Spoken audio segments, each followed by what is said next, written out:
कहानी की शुरुआत सीमा नाम की लड़की से शुरू होती है, जो एक घर में मिट्टी के बर्तन बना रही थी। ये घर माया नाम की औरत का था और सीमा कई सालों से उससे बर्तन बनाना सीख रही थी। माया किसी पार्टी में जाने वाली थी और जल्दी ही वो तैयार होकर घर से चली जाती है। सीमा माया के ही घर में रहती थी और घर का ख्याल भी रखती थी। वैसे माया अपने घर में एक स्कूल चलाती थी। यहाँ वो औरतों को मिट्टी के बर्तन बनाना सिखाती थी। वो जब घर पर नहीं होती थी तो सीमा औरतों की मदद करती थी। सीमा को भी अच्छे बर्तन बनाने आते थे, लेकिन वो अभी भी माया से काफी पीछे थी। हमेशा की तरह आज भी सीमा ने रात का खाना बना लिया था। माया को गए हुए काफी समय हो गया था, इसलिए सीमा उसका इंतजार करते करते परेशान हो रही थी। कुछ ही देर बाद माया घर आ जाती है और उसके साथ जिवो नाम का आदमी भी था। वो सीमा को बताती है कि जिवो मुझे पार्टी में मिला था और वहीं हमारी दोस्ती हो गई। सीमा जानती थी कि माया रंगीन मिजाज की मालकिन है, इसलिए वो कुछ नहीं बोलती। सीमा को सब बताकर माया जिवो को अपने कमरे में ले जाती है और फिर वो दोनों पानी निकालने लग जाते हैं। दोनों की गर्मा गर्म आवाजें सुनकर सीमा भी गर्म हो गई। वो भी अपनी गुफा शांत करना चाहती थी, लेकिन उसके पास कोई डंडा नहीं था। थोड़ी देर बाद जिवो चला जाता है और उसके जाने के बाद सीमा अपने कमरे में सोने लगती है। वैसे सीमा को आज नींद नहीं आ रही थी। इसी दौरान माया उसके कमरे में आकर कहती है कि जिवो मेरी प्यास नहीं बुझा पाया, अब तुम्हें ही अपना जादू दिखाना पड़ेगा। माया की बात सुनकर सीमा खुश हो गई और देखते ही देखते दोनों एक दूसरे का पानी निकालने लगी। दोस्तों, माया एक विधवा औरत थी। भले ही सीमा उसकी स्टूडेंट है, लेकिन फिर भी दोनों में रिश्ता था। वैसे माया आदमियों के साथ भी करती थी और सीमा के साथ भी, लेकिन सीमा को आदमी पसंद नहीं थे,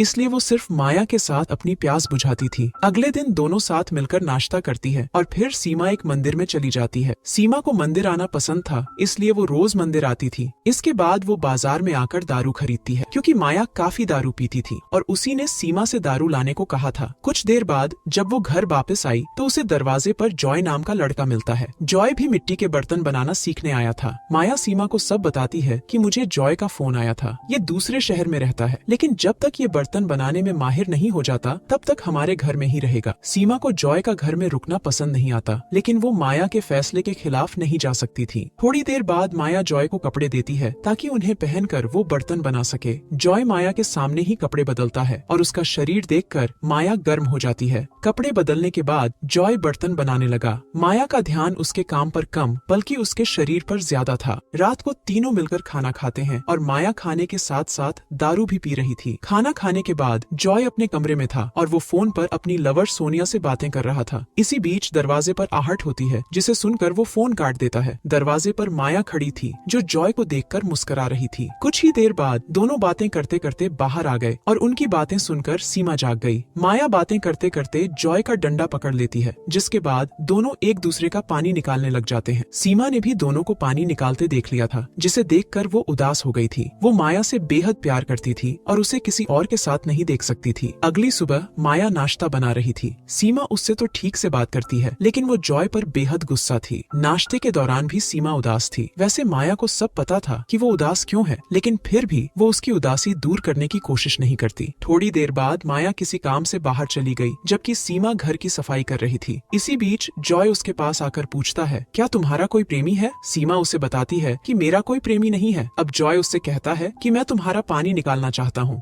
जॉय की बात सुनकर सीमा घबरा गई और वो जल्दी जल्दी कहती है कि मुझे लड़के अच्छे नहीं लगते। उसकी बात सुनकर जॉय समझ गया कि सीमा क्यों उदास है। वो समझ गया था कि सीमा माया को उसके साथ नहीं देख सकती, इसलिए वो उदास है। उसके पूछने पर सीमा भी मान जाती है कि वो माया से प्यार करती है। इसके साथ ही वो जॉय को बताने लगी कि वो माया से कैसे मिली थी। सीमा के माता पिता उसके बचपन में ही मर गए थे। कई साल पहले सीमा अनाथ आश्रम से भाग आई थी। इस नए शहर में उसका कोई घर नहीं था। एक रात जब वो बारिश में भीग रही थी तो माया और उसके पति रियो की नजर उस पर पड़ती है। उन्हें सीमा पर तरस आ गया था, इसीलिए वो उसे अपने घर ले आते हैं। सीमा उन्हें सब बताती है कि शहर में मेरा कोई नहीं है, जिसके बाद दोनों ने उसे अपने पास रखने का फैसला कर लिया। माया सीमा को बर्तन बनाना सिखाती है ताकि वो अपनी जिंदगी में कुछ कर सके। धीरे धीरे जैसे जैसे दिन बीतने लगे, सीमा दोनों के साथ पूरी तरह घुल मिल गई। ऐसे ही एक दिन माया सीमा को बर्तन बनाना सिखा रही थी और तभी दरवाजे पर आवाज आती है। एक पुलिस वाला माया को बताता है कि आपका पति एक हादसे में मारा गया। पुलिस वाले की बात सुनकर माया बुत सी बन गई। रियो की मौत के बाद सीमा ही माया को संभालती है। एक रात माया को संभालते संभालते वो उसे किस करती है, जिसके बाद दोनों में रिश्ता बन जाता है। अब कहानी वर्तमान समय से शुरू होती है। माया वापस आ गई थी और सीमा उसे जॉय से दूर रहने को कहती है। सीमा की बात सुनकर माया को इतना गुस्सा आता है कि वो उसे एक जोरदार थप्पड़ थप्पड़ मार देती है। रात को जॉय फिर से माया का पानी निकालने लगा और दोनों की गर्म आवाजें सुनकर सीमा फिर से दुखी होने लगी। अगले दिन सीमा फिर से मंदिर जाकर प्रार्थना करती है। वो जब वापस आती है तो उसे घर से सोनिया निकलती दिखती है। सोनिया जॉय की लवर थी और वो जॉय के साथ घूमने जा रही थी। सीमा घर में आकर काम करने लगती है और काम करते करते पूरा दिन गुजार देती है। रात को माया फिर से जॉय को गर्म करने लगी। इस बार वो ये सब सीमा के सामने ही कर रही थी ताकि सीमा जल जाए। इसी बीच जॉय की लवर सोनिया घर में आ जाती है। उसने जॉय को कई फोन किए थे लेकिन जॉय ने फोन नहीं उठाया था, इसलिए वो परेशान होकर यहाँ आई थी। उसे अब जॉय पर शक होने लगा था, इसलिए वो उसे अपने साथ चलने को कहती है, मगर माया उसे रोककर कहती है कि तुम जॉय को वो मजा नहीं दे सकती जो मजा उसे मैं देती हूँ। माया की बात सुनकर सोनिया हैरान हो गई, जिसके बाद वो गुस्सा होकर वहाँ से चली जाती है। उसके जाने के बाद माया नहाने चली जाती है, जबकि जॉय सीमा से कहता है, मैं हैरान हूँ कि तुम इस पागल मैडम से कैसे प्यार कर सकती हो। उसकी बात सुनकर सीमा कुछ नहीं बोलती और तभी जॉय उसे किस करने लगता है। माया ने भी दोनों को किस करते देख लिया था। उसे लगने लगा कि दोनों के बीच रिश्ता है और दोनों मिलकर उसे बेवकूफ बना रहे हैं। दोनों माया को समझाने की पूरी कोशिश करते हैं कि हमारे बीच कोई रिश्ता नहीं है, मगर माया दोनों पर यकीन नहीं करती और दोनों को घर से चले जाने को कहती है। सीमा के बार बार माफी मांगने पर माया कहती है, मैं तुम दोनों को तभी माफ कर सकती हूँ अगर तुम दोनों मेरे सामने ही एक दूसरे का पानी निकालोगे। माया की बात सुनकर दोनों हैरान हो गए। सीमा को पता था कि माया पूरी ढीठ है, इसलिए वो उसकी बात मानने को तैयार हो गई। जॉय सीमा को रोकने की कोशिश करता है, मगर माया सीमा को एक चेयर पर बैठाती है और फिर उसके कपड़े उतारने लग जाती है। सीमा का गोरा बदन देखकर जॉय हैरान हो गया। इसी बीच माया अपने हाथ से सीमा को गर्म करने लगती है। देखते ही देखते सीमा गर्म हो गई, जिसके बाद जॉय उसे एक टेबल पर लिटा लेता है। माया के इशारे पर जॉय सीमा की गुफा में धमाके करने लगा। दोनों को देखते देखते माया इतनी गर्म हो जाती है कि वो भी मैदान में आ जाती है। अब जॉय दो गुफाओं का मजा लेने वाला था, मगर इसी बीच सोनिया भी घर में आ जाती है और जॉय को दो लड़कियों के साथ देखकर बेहद गुस्सा करती है। गुस्से में आकर वो अपने भी कपड़े उतारती है ताकि वो जॉय की प्यास बुझा सके।